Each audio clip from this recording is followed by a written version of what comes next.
Good morning बच्चों। आज हम लोग तीसरा वीडियो बनाने चल रहे हैं इसी सेट पे। यह आपका भाग नंबर 3 है।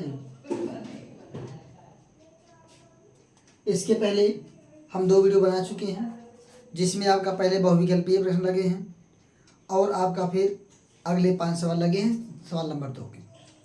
इसमें आप सवाल नंबर 3 का प्रश्न नंबर 3 का आप पहले खा वाला लगा लीजिए। प्रश्न नंबर 3 का खा आपका दिया गया है, यदि y बराबर x square plus 3x plus 4 upon e⁻x into cos x, तो आपको ddx ऑफ y फाइंड करनी होगा। ये आपको प्राप्त करना है। तो आप क्या करेंगे, हम लोग बिना कोई समय गवाए सीधे अपने टॉपिक पे आते हैं। ठीक है, ना फालतू बातें करेंगे ना कुछ, सीधे आप सवाल पे आइए। सवाल आपका 3 नंबर का तीसरे का खा कहता है क्या है, y इक्वल टू अगर इतना दिया गया है तो आपको ddx ऑफ y ज्ञात करना है। इसका मतलब इस फलन का आपको क्या करना है, अवकलन करना है। तो आप लोग क्या करेंगे, यहाँ पे देखेंगे ये आपका डिवाइड में है, यानी एक फंक्शन आपका ऊपर है दूसरा फंक्शन आपका नीचे। तो आप क्या करेंगे, पहले आप इसका फार्मूला सॉल्यूशन में आप देखेंगे जो आपको दिया गया y equal to x square plus 3x plus 4 upon e⁻x into cos x। तो आपको यहाँ पे पता होना चाहिए, अगर 2 फंक्शन आपका दिया गया है y इक्वल टू अगर f of x upon g of x दिया गया है तो ddx of y equal to g of x into ddx of f of x minus f of x into ddx of g of x upon g of x का whole square. इससे आप ठीक है, इसी का आपको प्रयोग करना है। अब आपको यहाँ पे देखेंगे कि f ऑफ x आपका क्या होता है, अंश होता है, और g ऑफ x आपका हर का काम करता है। तो इसका मतलब यहाँ से अगर आप कंपेयर करें तो f of x equal to आपका मिलेगा x square plus 3x plus 4, तथा g ऑफ x की अगर हम बात करें तो g ऑफ x आपका e⁻x cos x। यहाँ पे जो हम उपयोग करने वाले हैं, याद रखिएगा कि यहाँ पे आपको कुछ चीज़ें याद रखनी, जो फार्मूला आपको मिलने वाला है ddx ऑफ x के पावर n का प्रयोग करना है। तो ये आपका n x के पावर n माइनस होता है। इसी तरह से आपको ddx ऑफ e⁻x का करना है, तो ये आपका e के पावर x होता है। इसी तरह से ddx ऑफ cos x निकालना है, तो ये आपका माइनस साइन x होता है। इनका प्रयोग आपको इस सवाल में होने वाला है। तो अब आप क्या करेंगे, यहाँ से आपका ddx of y equal to पहले आपका g ऑफ x कितना भाई, e⁻x into cos x into ddx of g of x sorry f of x है, तो f ऑफ x ये पूरा है आपका, तो यहाँ से x square plus 3x plus 4 minus ये आपका क्या होगा, फिर उतर जाएगा यही x square plus 3x plus 4 into यहाँ से आपका ddx of e⁻x into cos x upon e⁻x cos x का क्या आ गया, होल स्क्वायर। हमें लगता है यहाँ तक आपको कोई दिक्कत नहीं हुई होगी, क्योंकि आप सीधे फार्मूले पे ही रख रहे हैं। ठीक है, अब आप यहाँ पे क्या करेंगे, यहाँ पे एक चीज और होने वाला है, क्योंकि यहाँ पे 2 फंक्शन आपस में क्या है, गुणा के रूप में है। एक आपका e⁻x है, दूसरा आपका cos x है। तो यहाँ पे भी आपको प्रोडक्ट रूल लगने वाला है। तो यहाँ पे एक फार्मूला जो लगने वाला है ddx of f of x into g of x equal to f of x into ddx of g of x plus g of x into d D x of f of x. ठीक है, ये लगेगा यहाँ पे, क्योंकि यहाँ पे आपको प्रोडक्ट मिला है, एक e to the power x, दूसरा कॉस एक्स। यहाँ पे आपका भाग में था तो आपने भाग वाला फार्मूला लगाया, यहाँ पे आपको गुणे में मिल रहा है तो आप गुणा वाला फार्मूला लगाएंगे। ठीक है, तो अब यहाँ से ये तो पूरा आपका इसी तरह से आपका हो जाएगा। और इसके लिए हमें बता ही दिया कि आपका D D x of X power यानी equal to N X power N minus one आने वाला है। D D x of E to the power X का डेरिवेटिव क्या होता है, E to the power X होता है। कॉस एक्स का डेरिवेटिव क्या होता है, माइनस साइन एक्स होता है। ठीक है, अब यहां से आपका आप देखेंगे, ठीक, तो यहां से आपका D D x of Y, D D x of Y equal to, ये तो आपका ऐसे ही पड़ा रहेगा, E to the power x cos X. X square का डेरिवेटिव क्या होगा भाई, 2x। देख लो, ये आपका 2 पहले आ जाएगा, अब यहाँ से 2 में से 1 घट जाएगा, तो 2 में से 1 घटा 1 ही आएगा, और यहाँ पे प्लस आपका कितना आ जाएगा भाई, 3 या 3 आएगा, और 4 का कितना हो जाता है, किसी भी कांस्टेंट का 0 हो जाता है, माइनस ये आपका यही रहेगा एक्स स्क्वायर प्लस आपका 3x प्लस आपका 4, यहाँ पे ये फार्मूला लगने वाला है।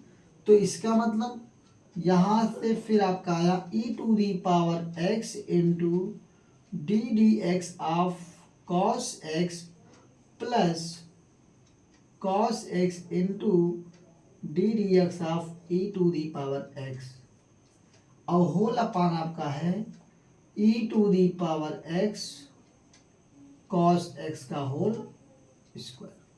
यहाँ से कंपेयर कर लेंगे बेटा, यहाँ से इसको जब कंपेयर करेंगे तो यहाँ से आपका f of x equal to आपको मिल जाएगा e to the power x, और g of x equal to क्या मिल जाएगा, कॉस एक्स।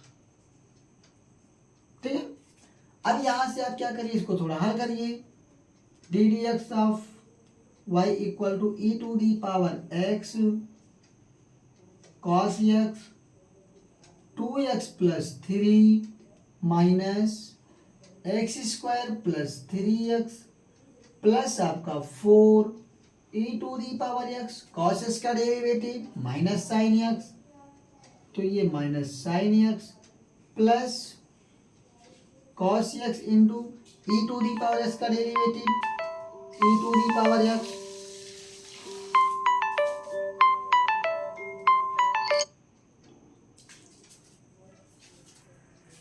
सॉरी बेटा वो अलार्म बज गया था, थोड़ा ध्यान दीजिएगा। आपका यहाँ पे फिर whole upon E to the power x cos x का होल स्क्वायर, इसको हल करिए, D D x of Y equal to E to the power x cos x, d D x of E to the power x cos x यहाँ पे भी है, D D x of E to the, यहाँ पे sorry e to the power x cos x यहाँ पे भी है, E to the power cos x यहाँ पे भी है, इसको कॉमन ले लेंगे तो यहाँ पे आपका आया 2x प्लस 3 और प्लस 1, यहाँ पे एक ही तो बचा, और ये आपका माइनस माइनस क्या हो जाएगा प्लस, और यहाँ पे आया E to the power x sine x, और यहाँ पे X square plus 3x plus 4 whole upon आपका आया E to the power x cos x का होल स्क्वायर। यहाँ से आप देखेंगे D D x of Y equal to E to the power x cos X, और ये आपका है 2x plus 4 plus E to the power x sine X X square plus 3x plus 4 upon E to the power x cos x का whole square. और थोड़ा सा चालू करना चाहिए तो आप यहाँ से 2 कॉमन ले सकते हो, वरना आप यहाँ पे भी आंसर दे सकते हो। ठीक है, वरना आप ये भी कर सकते हो, लिख देते हैं हम D D x of Y equal to, यहाँ से 2 कॉमन हो जाएगा, 2 E to the power x cos x into X plus 2 plus E to the power x sine x into X square plus 3x plus 4 upon E to the power x cos x का whole square. ये बेटा आपका answer हो गया। ठीक है, ये आपका आज के वीडियो का पहला सवाल है। ठीक है, हमें लगता है कि आपको कहीं दिक्कत नहीं आई होगी। अगर कहीं दिक्कत आती है तो आप एकदम बेझिझक बता दीजिएगा कि हाँ सर ये लाइन नहीं समझ में आई है। उसको हम अगले वीडियो में क्या कर देंगे, समझा देंगे आपको कि हाँ इस लाइन में यहाँ पे ये समस्या थी, इसको आप नहीं समझ पाए, वो हम आपको बता देंगे। ठीक है, अगले सवाल पे हम आते हैं।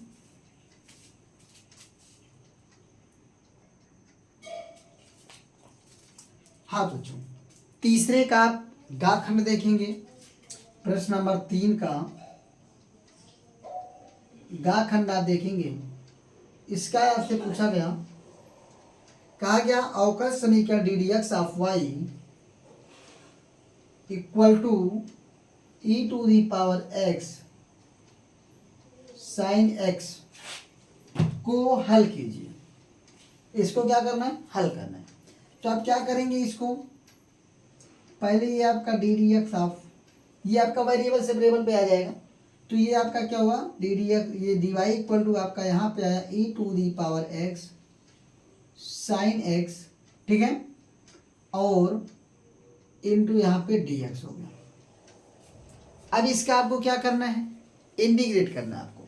इंटीग्रेट करने के लिए आप दोनों पक्षों का क्या करेंगे, इंटीग्रेट करने पर दोनों पक्षों का समाकलन करने पर,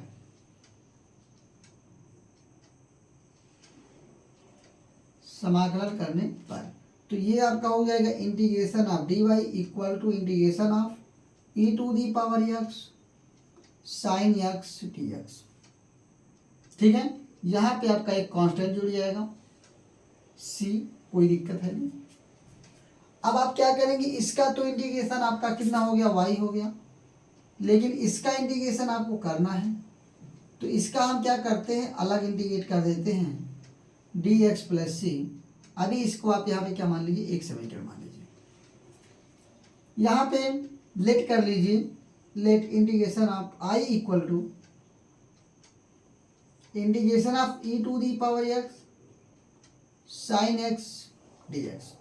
अब चूंकि आपको पता है integration of f one of x into f two of x D x equal to, ठीक है, f one of x into g f two of x D x equal to यहाँ पे आपका f one of x into integration of f two of x D x minus integration of D D x of f one of x into into integration of f two of x T x, यहाँ पर D x. यानी ये आप पढ़ सकते हैं क्या, दो फलनों के गुणनफल का समाकलन बराबर पहला फलन गुणे दूसरे का समाकलन माइनस पहले का अवकलन इंटू दूसरे के समाकलन का समाकलन। ठीक, तो ये फार्मूले का प्रयोग आपको करना है यहाँ पे। तो यहाँ पे जब हमने आई मान लिया है तो आई इक्वल टू, आप इसमें से ये मानने का तरीका है कि आप इसमें पहले किसको मानते हैं, दूसरा किसको मानते हैं। वैसे तो आप इस तरह से मान सकते हैं, यहाँ पे तो आई लेट आपने पढ़ा भी होगा, आई लेट के अनुसार हम लोग मानते हैं। आई फॉर आपका क्या हो जाता है, इनवर्स, एल फॉर आपका लॉगरिथमिक हो जाता है, ए फॉर आपका एल्जेब्रिक हो जाता है, टी फॉर आपका ट्राइगोनोमेट्रिकल हो जाता है, ई फॉर एक्सपोनेंशियल हो जाता है। कहने का मतलब इसमें जो प्राथमिकता देनी है, अगर कहीं इनवर्स ट्राइगोनोमेट्रिकल मिल जाए, प्रतिलोम वृत्तीय फलन मिल जाए, उसको आप सबसे पहले पहला मानेंगे। फिर उसके बाद अगर उसमें लॉगरिथमिक दिख जाए तो उसको आप पहला मान लेंगे। अब इनमें से जो जिस क्रम में यहाँ पे आपको जो मिल रहा है वो आपको एक्सपोनेंशियल और ये मिल रहा है त्रिकोणमिति। तो एक्सपोनेंशियल आपको बाद में मानना है, त्रिकोणमिति को पहले मान लेना है।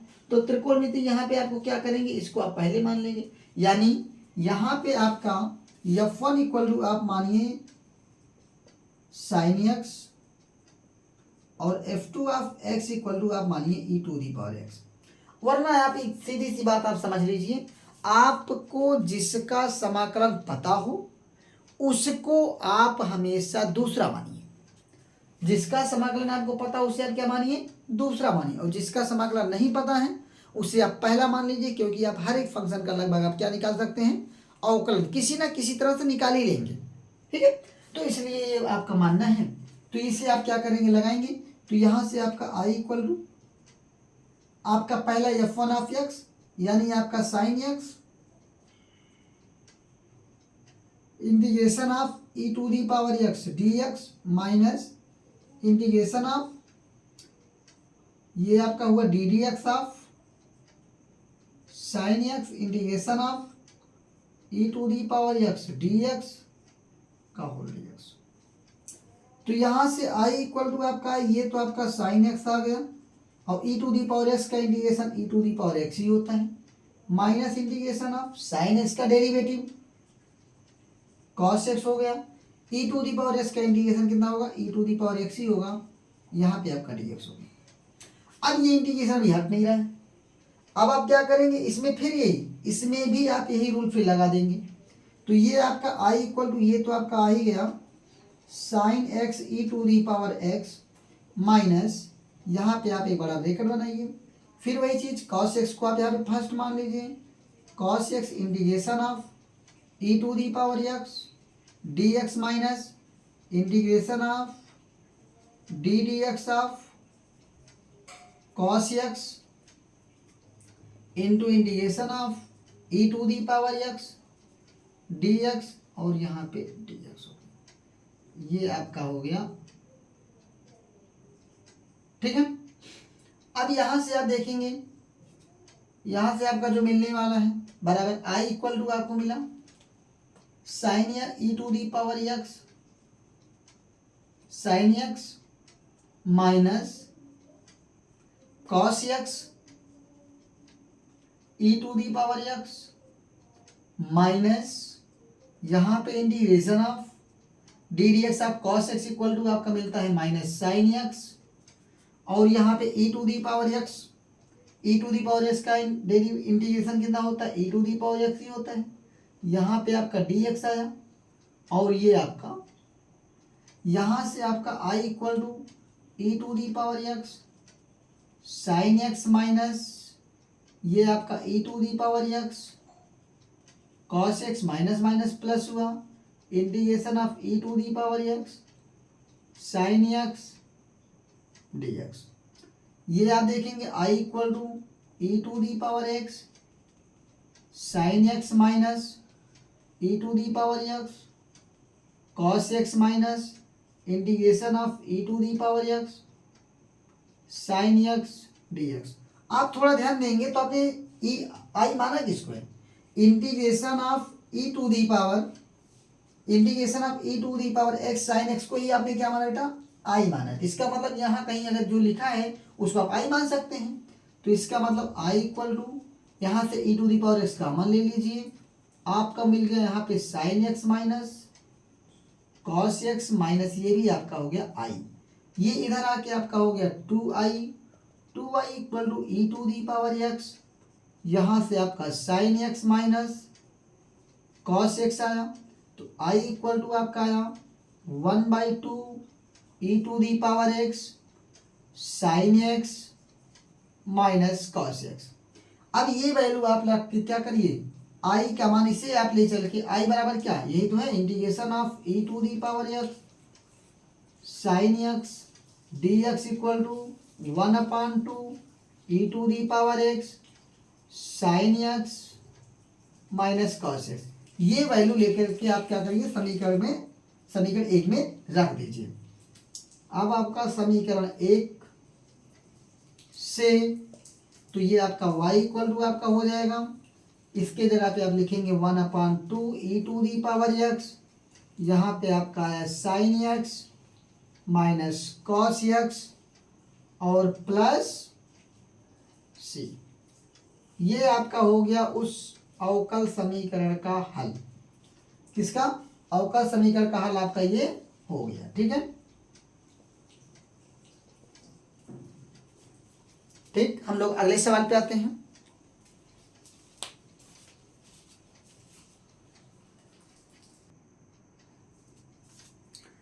हाँ तो बच्चों आप क्वेश्चन नंबर घ देखेंगे, इसमें कह रहा एक पासे को एक बार उछाला जाता है।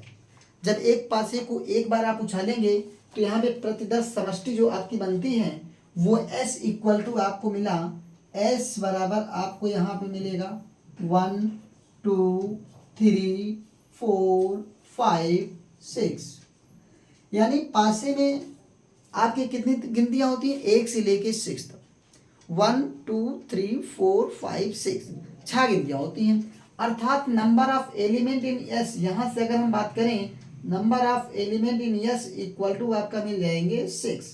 कितने एलिमेंट मिले, 6 एलिमेंट मिले। अब इसके बाद इसने कहा पासे पर प्राप्त संख्या जो 3 का अपवर्त है को ई से, यानी यहाँ पे आप ई बराबर लेंगे 3 का अपवर्त का मतलब 3 का टेबल, 3 को लेके, तो यहाँ से आपको मिला 3 और 6। 3 के टेबल में इसमें से केवल 2 ही नंबर आए जो 3 को जिसको 3 डिवाइड कर सकता है, कौन को, 3 और 6। तो यहाँ से आप देखेंगे बेटा number of element in E equal to आपका कितना आ गया, 2। फिर इसने कहा को इस पासे को प्राप्त संख्या जो सम है, ठीक है, 3 का अपवर्त है को ई से, और पासे पर प्राप्त संख्या जो सम है को एफ से निरूपित कीजिए। यहाँ पे एफ बराबर आपका जो होने वाला है वो आपका क्या होने वाला है, जो सम हो। तो सम संख्या कौन कौन, 2 4 6, तो 2 4 और 6 मिल गया। यहाँ से number of element in F equal to आपको मिला कितना, 3। कितना मिल गया, 3। अब आपको कह रहा है कि क्या ई और एफ स्वतंत्र घटनाएं हैं, तो पहले आप यहाँ से क्या निकालिए, इंटरसेक्शन निकालिए। इसका ई और एफ का क्या निकालिए, इंटरसेक्शन निकालिए। E intersection F equal to आपको मिला, देखो दोनों में कौन भाई, 6, तो यहाँ पे आपका 6 मिल गया। तो इसका मतलब number of element in A E intersection F equal to आपको कितना मिला, 1। ठीक है, अब यहाँ से क्या करना है, अब सबकी आप प्रोबेबिलिटी निकाल लीजिए। अब पहले आप probability of E equal to number of element in E upon number of element in S. तो ई में कितने एलिमेंट्स हैं, 2 बटे एस में कितने एलिमेंट्स हैं, 6, बराबर ये आपको मिल गया 1/3। इसी तरह से number of element probability of आपका एफ की बात करेंगे हम, तो इसमें आपका होगा number of element in F upon number of element in S.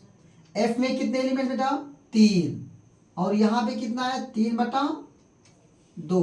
तो इसको आपने क्या किया, सॉरी 3/6, तो यहाँ से आपका आया 1/2। इसी तरह से आप प्रोबेबिलिटी ऑफ किसका निकालिए, ई इंटरसेक्शन एफ का।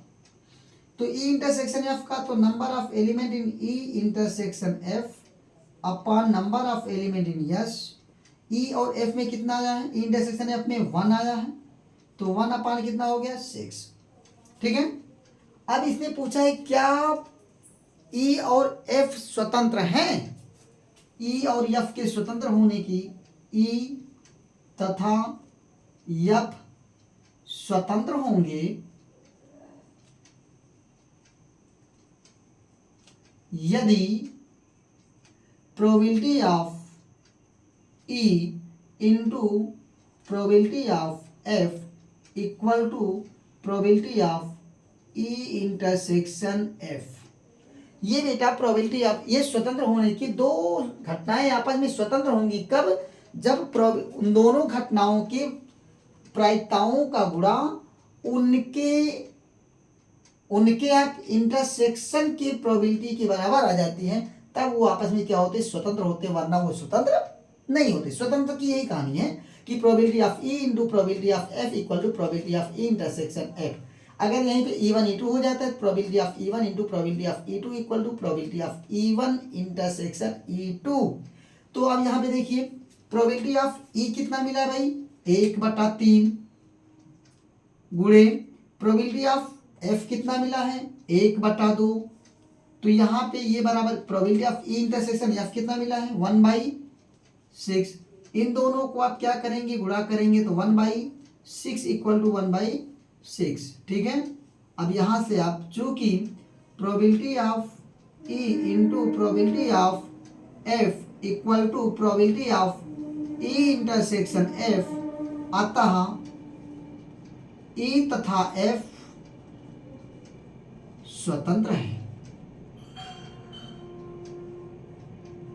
तो इसका जो आंसर था कि ये स्वतंत्र है या नहीं, तो आप कह देंगे ये दोनों क्या है, आपस में स्वतंत्र है। ठीक है, तो ये आपका तीसरे का घा भी लग गया। ठीक, आगे हम लगाते हैं।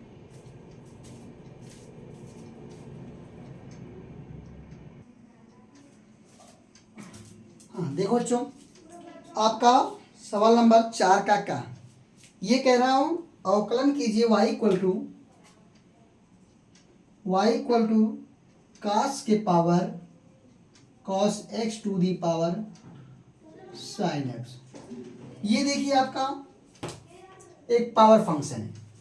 कौन सा फंक्शन? पावर फंक्शन, यानी किसी फंक्शन के ऊपर जब फंक्शन, किसी फंक्शन की घात अगर एक फंक्शन हो तो ऐसे फंक्शन को पावर फंक्शन कहते हैं। और इसको लगाने का तरीका क्या है, इसका डेरिवेटिव निकालने का तरीका क्या है? सबसे पहले आपको लॉग लेना होता है। क्या लेना होता है? लॉग। तो आप यहाँ पे क्या करेंगे, दोनों पक्षों का लॉग लेंगे। क्या लेंगे? दोनों पक्षों का लॉग लेने पर बेस को ए रख लीजिए। ठीक है, लॉग, ये लिखिए दोनों पक्षों का आधार ई पर लॉग लेने पर।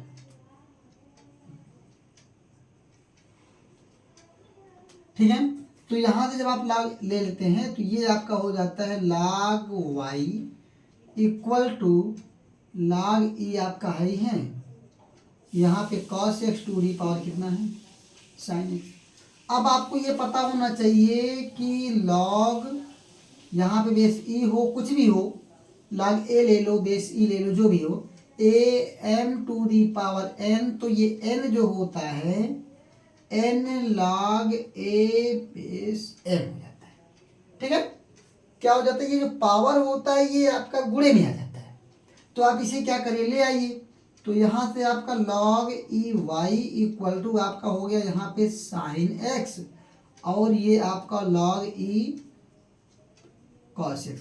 अब आपका देखिए यहाँ पे डेरिवेटिव करना है, तो दोनों पक्षों का यक्स के सापेक्ष अवकलन करने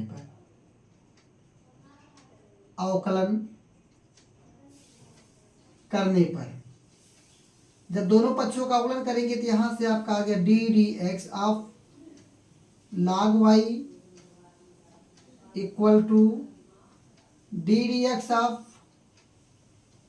sign x log cos x। अब देखो ये तो आपका ठीक है। अब यहाँ पे आपको जो प्रयोग करना भाई, देखिए कुछ चीजें, d D x of log a x equal to होता है 1/x। यहाँ पे आपका, और ये तो आपको बताया ही गया है, अभी हमने बता दिया इसके पहले वाले फार्मूले में कि यहाँ से f1 of x into f2 of x हो, तो ये आपका हो जाएगा f1 of x into d D x of f2 of x plus आपका यहाँ पे f2 of x D D x of f1 of x हो जाता है।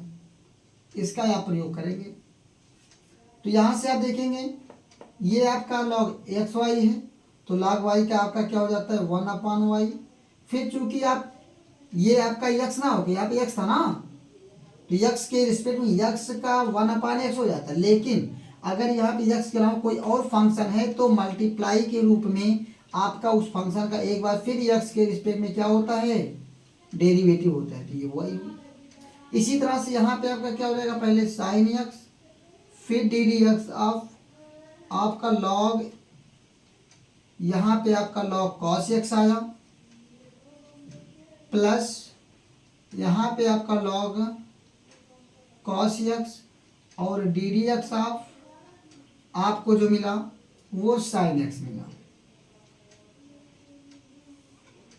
अब यहाँ पे देखिए ये आपका 1/y तो है ही है, y के रिस्पेक्ट में, सॉरी x के रिस्पेक्ट में y का derivative d D x of y होता है। D D x of y equal to sine x, तो साइन एक्स है, लॉग कॉस एक्स का डेरिवेटिव वन, कॉस एक्स का लॉग कॉस एक्स का 1/, कॉस एक्स इंटू, आप इसे x जो समझ रहे, x तो है नहीं, x के अलावा अगर कुछ है तो उसका फिर एक बार डेरिवेटिव करना पड़ेगा। तो d D x of cos X हो गया, प्लस ये आपका लॉग एक्स कॉस एक्स, और साइन एक्स का डेरिवेटिव कितना मिला आपको, कॉस एक्स। ठीक है, अब आप क्या करेंगे, यहां से देखेंगे 1/y d D x of Y equal to, ये साइन बटे कॉस मतलब tan x into cos x का क्या होगा, माइनस साइन एक्स होता है डेरिवेटिव, और यहां से प्लस ये कॉस एक्स पहले लिख लीजिए, cos x into log cos x. ठीक है, अब यहां से आप इसे क्या करिए, आपको d D x of y चाहिए, तो d D x of Y equal to y का इधर मल्टीप्लाई करा लीजिए, जब वाई का मल्टीप्लाई कराएंगे तो यहां से आपको मिलेगा minus sine x into tan x plus cos x into log e cos x. Y की वैल्यू आपको मिली है cos x to the power sine x, तो यहां से आपका D D x of Y equal to cos x to the power sine x, यहाँ पे माइनस साइन एक्स इंटू आपका टेन एक्स प्लस आपका cos x into log e cos x. ये आपका मिला आंसर।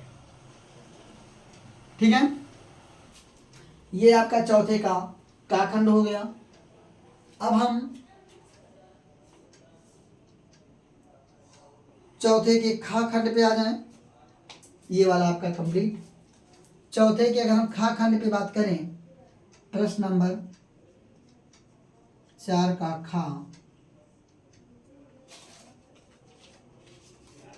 ये कह रहा है बेटा किसी लीप वर्ष यानी अधिवर्ष में 53 रविवार होने की प्रायिकता ज्ञात करनी है।